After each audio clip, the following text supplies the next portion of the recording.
Hello students, last लेक्चरला आपण biomolecules या टॉपिकमध्ये carbohydrate as a मॅक्रोमॉलिक्युल्स या पॉईंटमध्ये आपण मोनोसॅक्रॅइडचा स्टडी केलेला आहे. कार्बोहायड्रेटचं क्लासिफिकेशन पाहत असताना आपण सिंगल सॅक्रॅइड किंवा सिंगल युनिट ऑफ शुगर ज्याला मोनोसॅक्रॅइड असं म्हटलं जातं की याचे एक्झाम्पल आपण ग्लुकोज, गॅलॅक्टोज आणि फ्रुक्टोज हे एक्झाम्पल आपण पाहिलेले आहेत. त्यानंतर आजच्या लेक्चरला आपण जेव्हा मोनोमर किंवा जेव्हा मोनोसॅक्रॅइडची चेन तयार होते तेव्हा त्याला ऑलिगोसॅक्रॅइड्स असं म्हटलं जातं. हा पार्ट पाहणार आहोत. तर पहा, ऑलिगोसॅक्रॅइड याचा अर्थ होतो की अ चेन ऑफ मोनोसॅक्रॅइड, की याच्यामध्ये 2 पासून अगदी 7 ते नंबरपर्यंत जर मोनोसॅक्रॅइड जर कनेक्ट झाले किंवा युनाइट झाले तर त्याला अ चेन ऑफ मोनोसॅक्रॅइड, की ज्याला ऑलिगोसॅक्रॅइड असं म्हटलं जातं. तर या ऑलिगोसॅक्रॅइडमध्ये जे नेचरमध्ये मोस्ट अबंडंट फॉर्ममध्ये सापडणारे जे काही ऑलिगोसॅक्रॅइड्स आहेत याला डायसॅक्रॅइड असं म्हटलं जातं. डायसॅक्रॅइड याचा अर्थ 2 monosaccharides are linked together by a glycosidic bond.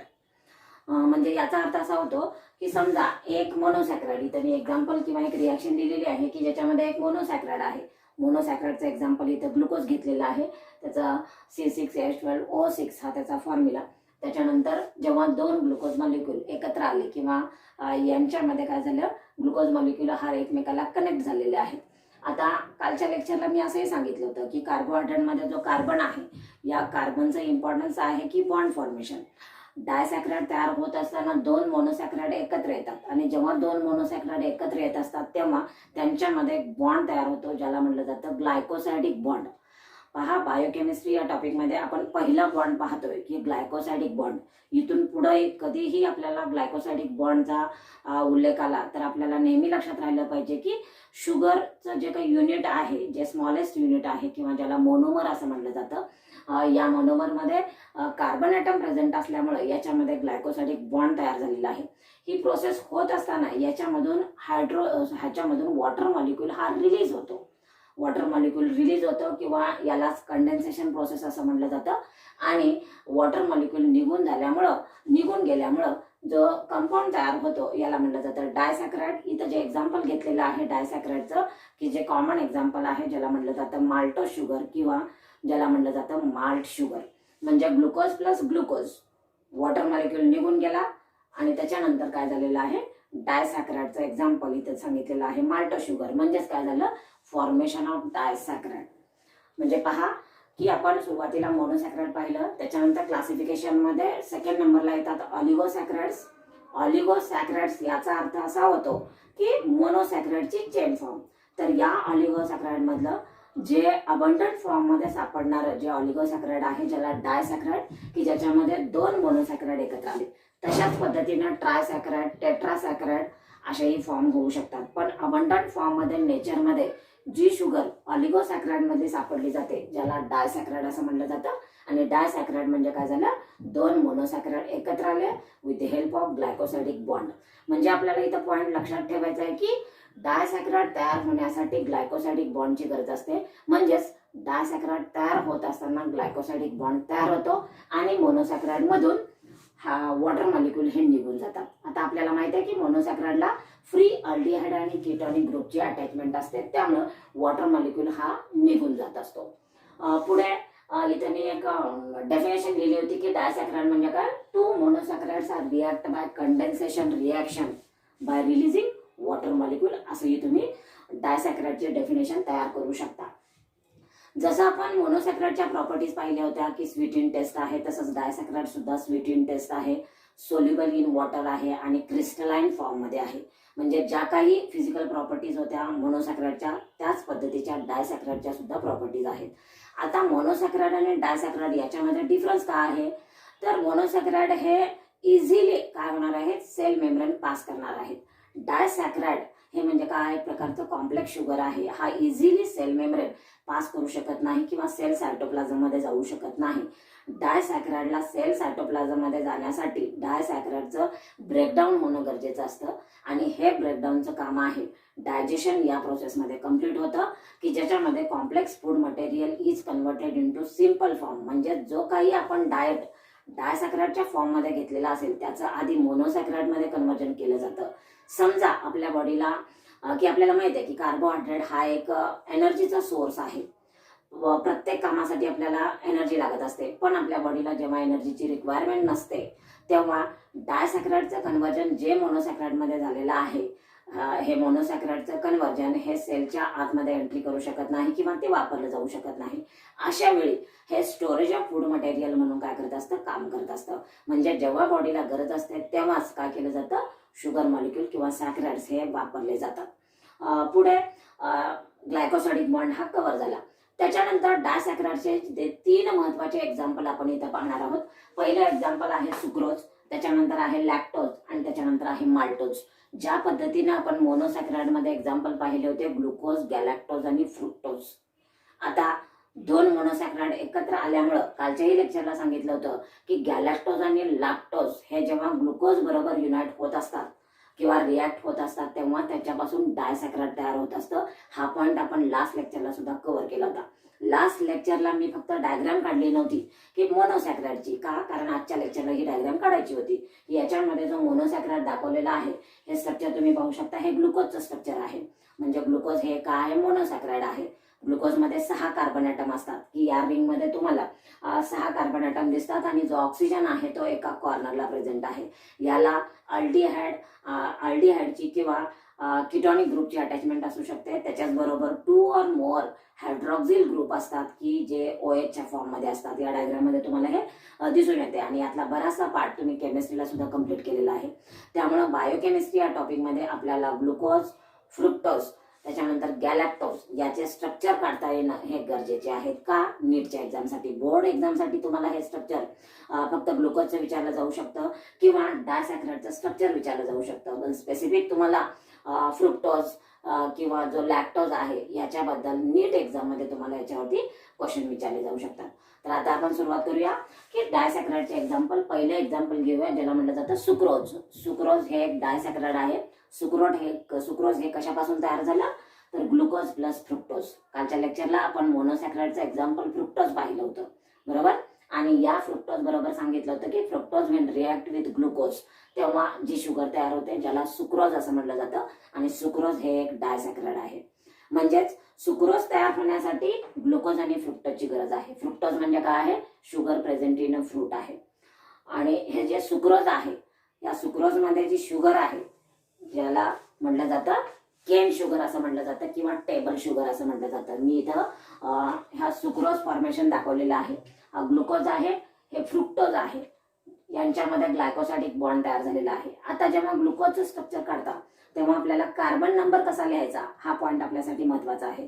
जेव्हा आपण न्यूक्लिक ऍसिड हा पार्ट पाहणार आहोत की ज्याच्यामध्ये एक पेंटागोनल रिंग आहे, कारण का याच्यामध्ये 5 कार्बन ॲटम आहे. ही एक पेंटो शुगर आहे, ribose sugar which is a found in DNA आणि RNA असं म्हटलेलं आहे.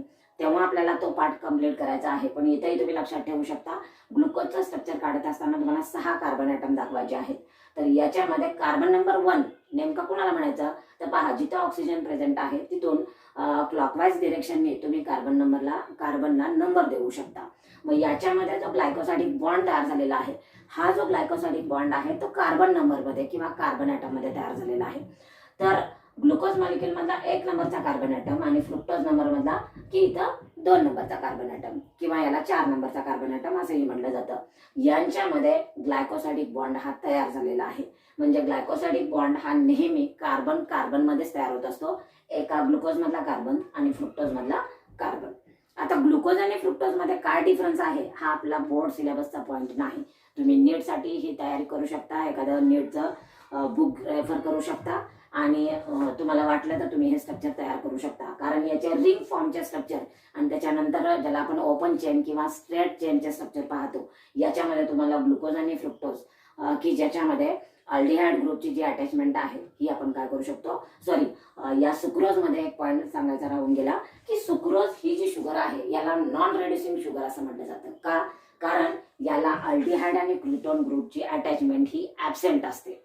आता कालच्या लेक्चरला मी तुम्हाला सांगितलं होतं की आपल्या बुकमध्ये एक ब्लॉक आहे की जे मोनोसॅक्राइड आहेत यांना रेड्युसिंग शुगर असं म्हटलं जातं. नेमकं रेड्युसिंग शुगर म्हणजे काय, लास्ट लेक्चरला तुम्ही हा जर ब्लॉक जर वाचला असाल तर तुमच्या लक्षात आला असेल.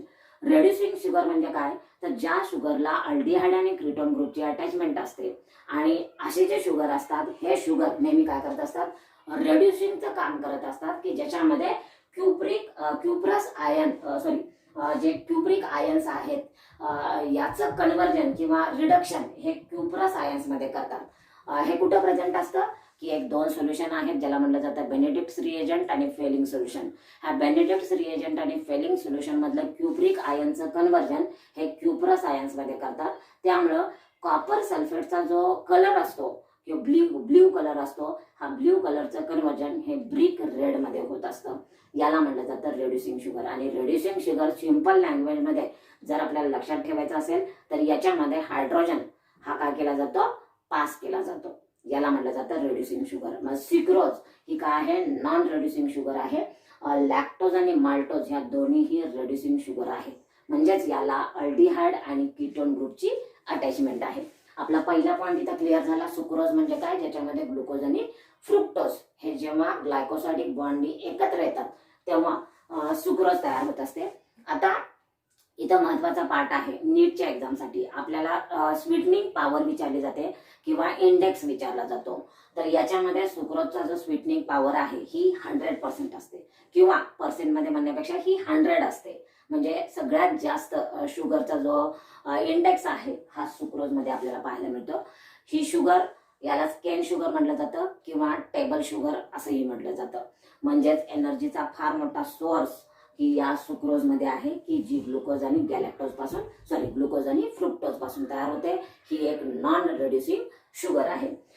बॉन्ड फॉर्मेशन कसं होतं ह्या एक्झाम्पल मध्ये ह्या तिन्ही डायग्राम मध्ये दाखवलेलं आहे. हा आपला पॉइंट कव्हर केला सुक्रोजचा.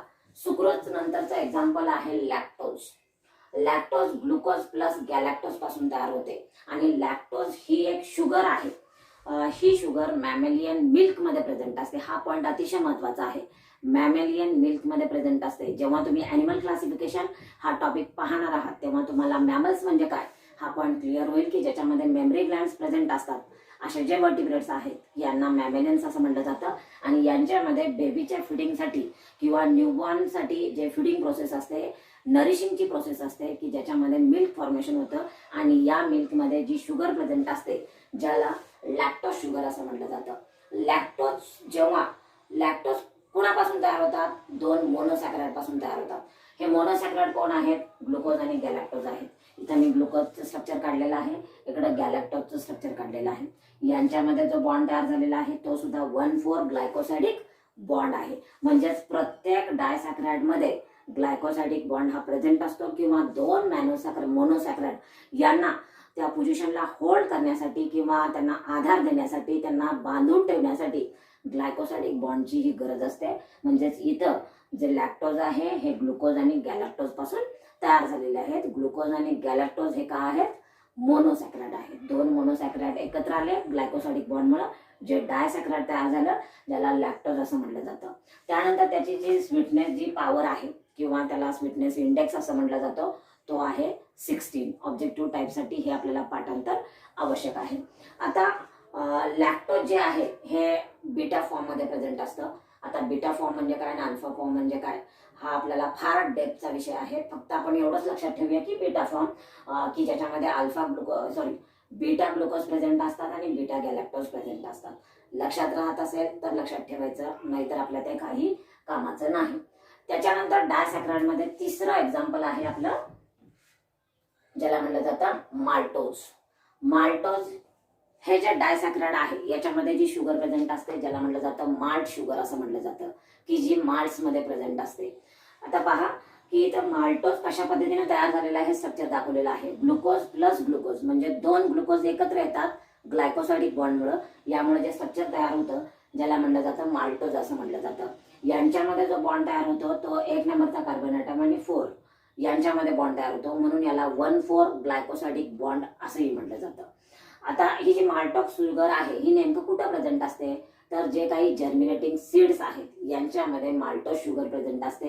त्याच्याच बरोबर जे काही स्टार्ची सीड्स आहेत की ज्याला आपण बार्ली वगैरे असं म्हणतो, म्हणजे आपण जे धान्य खातो या धान्यामध्ये जी शुगर प्रेझेंट असते किंवा जी ग्रेन शुगर असं म्हटलं जातं की हा पार्ट होतो की ज्यापासून आपल्याला बॉडीला माल्टोज शुगर भेटत असते. म्हणजे दोन मोनोसॅकराइड एकत्र येतात आणि ही माल्टोज शुगर तयार होत असते.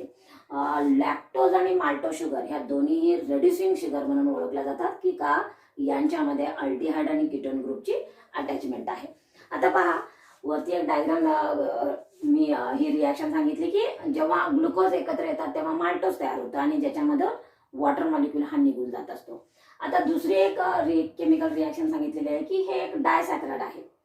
डायसॅक्राइड सांगितलं की काय, जेव्हा आपण डायसॅक्राइड घेतो तेव्हा या डायसॅक्राइडचं कन्व्हर्जन हे मोनोसॅक्राइड मध्ये केलं जातं. का? कारण डायसॅक्राइड इझिली सेल मेम्ब्रेन पास करू शकत नाहीत किंवा म्हणजे सेलच्या बाहेरून ते सेलच्या आतमध्ये जाऊ शकत नाही. म्हणजे कॉम्प्लेक्स फूडचं कन्व्हर्जन हे सिंपल फॉर्म मध्ये करावं लागतं. आता ही जी प्रोसेस आहे कॉम्प्लेक्स फूड मटेरियलचं कन्व्हर्जन सिंपल फॉर्म हा डायजेशनचा पार्ट आहे. पण या प्रोसेससाठी कशाची गरज असते? वॉटर मॉलिक्यूलची गरज असते, ज्याला म्हणलं जातं हायड्रोलिसिस.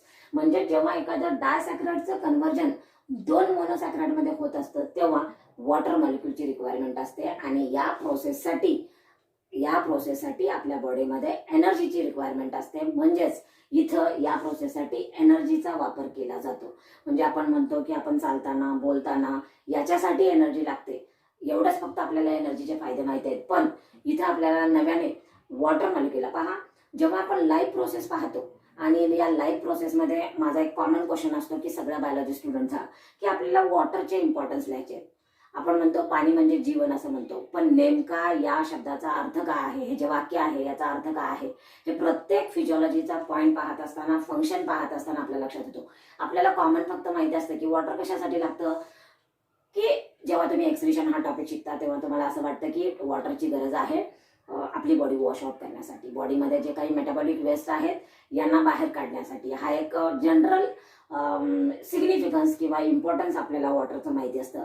पण जसे तुम्ही फिजिओलॉजीचे टॉपिक पाहत जाता तेव्हा वॉटरचे सायंटिफिक जे काही यूज आहेत किंवा जे आपल्याला माहीत नाहीत, म्हणजे आपण असं म्हणतो की एखादा ज्याचा बायोलॉजी सब्जेक्ट नाही आणि एखादा स्टुडंट बायोलॉजी सब्जेक्ट आहे आणि दोघांना जर कॉमन क्वेश्चन विचारला, वॉटरचे इम्पॉर्टन्स जर विचारले, तर आपले जे आन्सर्स आहेत ॲज अ बायोलॉजिकल स्टुडंट असं सांगत असताना हा पॉईंट इथं महत्त्वाचा आहे की डायजेशन प्रोसेसमध्ये जे काही कॉम्प्लेक्स फूड मटेरियल आहे, फॉर एक्झाम्पल इथं माल्टोज शुगर आहे, या माल्टोज शुगरचं कन्व्हर्जन ग्लुकोजमध्ये करण्यासाठी आवश्यकता असते वॉटर मॉलिक्यूलची.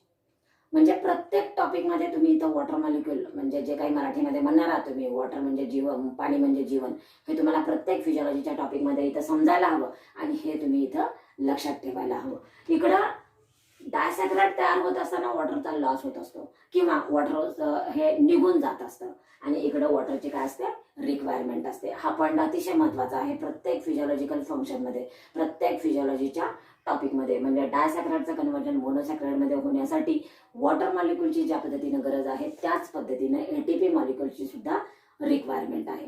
आता पहा, ग्लुकोज मॉलिक्यूल हे सेलच्या बाहेरून सेलच्या आतमध्ये म्हणजेच ब्लड मधून ते सेलपर्यंत कशा पद्धतीने जात असेल किंवा इथं प्लाझ्मा मेम्ब्रेन क्रॉस करायचा आहे, तर हे जे मॉलिक्यूल्स आहेत हे कोणत्या प्रोसेसमध्ये जात असतील की ज्याच्यामध्ये काय म्हटलं जातं? By the process of diffusion, higher concentration to lower concentration. म्हणजेच इथं जे काही सॅक्राइड्स किंवा शुगर तयार होणार आहे की ज्याच्यामध्ये ग्लुकोज आहे, हे glucose higher concentration to lower concentration जाणार आहे. आता पहा, जेव्हा ग्लुकोज म्हटलं की एनर्जीच्या फॉर्ममध्ये बॉडीला गरज नसते तेव्हा काही ग्लुकोज मॉलिक्यूल हे प्रोटीन बरोबर सुद्धा बाउंड करतात आणि ज्याच्यामध्ये ग्लायकोप्रोटीन तयार होतात आणि हे ग्लायकोप्रोटीन की आपल्या ब्लडमध्ये जे काही अँटीजन्स प्रेझेंट असतात या अँटीजनमध्ये प्रेझेंट असतात. हाही पॉईंट आपल्याला इथं लक्षात ठेवावा लागेल. आणखी एक मला मुद्दा म्हणून सांगायचा आहे की या डायसॅक्राइडमध्ये आता आपल्याला काही प्रॉब्लेम नाही. डायसॅक्राइड म्हणजे काय? हा एक ऑलिगोसॅक्राइडचा टाईप आहे. ऑलिगोसॅक्राइड म्हणजे काय? मोनोमरची चेन, म्हणजेच मोनोसॅक्राइडची एक चेन तयार होते की ज्याच्यामध्ये नंबर ऑफ ग्लायकोसाइडिक बॉन्ड प्रेझेंट असतात. बरोबर. त्याच्यानंतर डायसॅक्राइड म्हणजे काय? 2 मोनोसॅक्राइड एकत्र आले. डायसॅक्राइडचे कोणते एक्झाम्पल पाहिले? सुक्रोज पाहिलं, लॅक्टोज पाहिलं, माल्टोज. प्रत्येक एक्झाम्पल मी इथं काय केलेलं आहे, डायग्राम तुम्हाला ड्रॉ केलेली आहे, ही तुम्ही लिहून घेऊ शकता, त्याचं पाठांतर करू शकता, प्रॅक्टिस करू शकता, म्हणजे करावीच लागेल. त्याच्यानंतर प्रॉपर्टीज पाहिल्या. सगळ्यात मोठा जो काही शुगरचा जो काही सोर्स आहे तो कोणता आहे? डायसॅक्राइड. नेचरमध्ये फाउंड होणारं जे शुगर कंटेंट आहे तो म्हणजे काय आहे? डायसॅक्राइड आहे. त्याच्यानंतर एक महत्त्वाचा पॉईंट आहे कोणता? की ज्याला आपण म्हणतो की आता कोविड-19 मुळे आपण व्हिटॅमिन सी जास्त प्रमाणामध्ये घेतो. ज्याला म्हटलं जातं ऍस्कॉर्बिक ऍसिड असं म्हटलं जातं. पण किती जणांना माहिती आहे की हे ऍस्कॉर्बिक ऍसिड एक प्रकारची ऍसिड शुगर आहे किंवा याला शुगर ऍसिड असं म्हटलं जातं, की जो काय आहे लास्ट लेक्चरला हा पॉईंट मला सांगायचा राहून गेला. हे एक मोनोसॅकराइड आहे ऍस्कॉर्बिक ऍसिड. इथं आपला डायसॅकराइड हा पॉईंट, इथं स्ट्रक्चर हा पॉईंट इथं कव्हर झाला. त्यानंतर जसे आपण मोनोसॅकराइडचे फंक्शन पाहिले होते की जो एक एनर्जीचा सोर्स आहे, तशाच पद्धतीनं डायसॅकराइड याचे फंक्शन काय सांगता येईल. म्हणजे डायसॅकराइडचं कन्व्हर्जन हे मोनोसॅकराइडमध्ये होणार. म्हणजे मोनोसॅकराइड हे सुद्धा एक आहे एनर्जीचा सोर्स आहे. त्याच्याच बरोबर डायसॅकराइड हे काय आहे, काही डायसॅकराइड हे स्टोरेज ऑफ फूड म्हणून काम करत असतात. फॉर एक्झाम्पल की ज्याच्यामध्ये येतं शुगर केन आणि त्याच्यानंतर येतात बीटरूट. शुगर केन आणि beetroot is a storage of food म्हणून ओळखलं जातं. त्याच्यानंतर एक महत्त्वाचा पॉईंट आहे की हे जे डायसॅकराइड आहेत या डायसॅकराइडवरती रेकग्नायझेशन युनिट्स प्रेझेंट असतात किंवा डायसॅकराइड हे रेकग्नायझेशन पॉईंट म्हणून ओळखले जातात.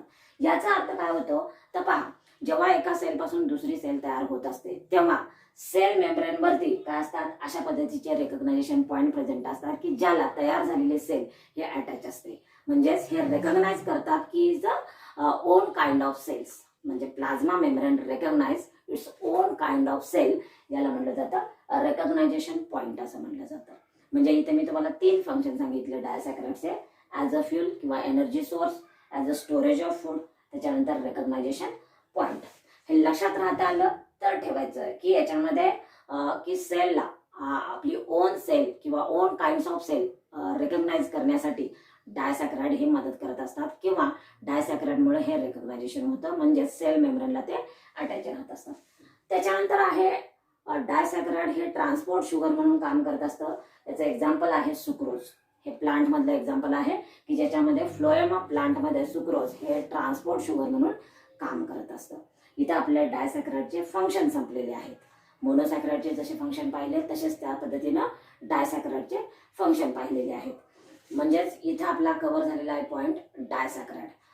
नेक्स्ट लेक्चरला आपण पॉलीसॅकराइड हा पॉईंट इथं क्लिअर करूया.